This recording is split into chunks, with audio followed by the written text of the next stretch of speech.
Now, amid all that grief, charges have now been laid against an Alberta man in his mid-60s in connection with the killing of Constable Davidson.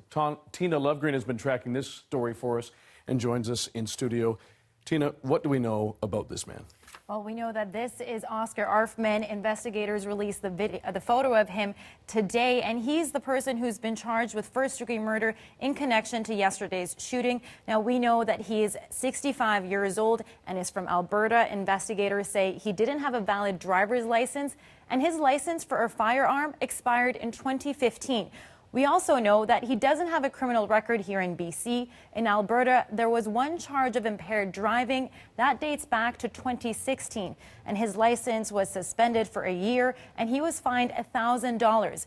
We also know that he suffered injuries to his face and head, and that's from the IIO, and they say they believe it was a gunshot wound that caused those injuries. And as we know, their office gets involved when someone is seriously injured or dies in an incident involving police.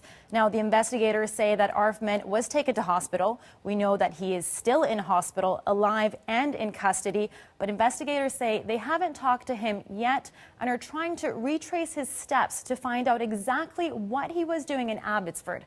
Have a listen. A big part of why I'm here is that we need to know more about Mr. Arfmann and his movements leading up to the events yesterday.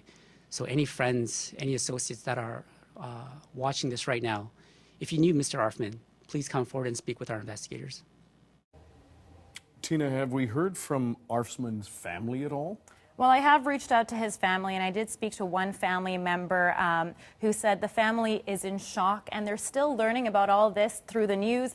They said they want to take some time to digest all of this before saying anything, but that they would say more later on. Now, we know he has family all over Alberta. We also know that his wife died in 2013, but still so many questions remain unanswered about what led up to the shooting yesterday.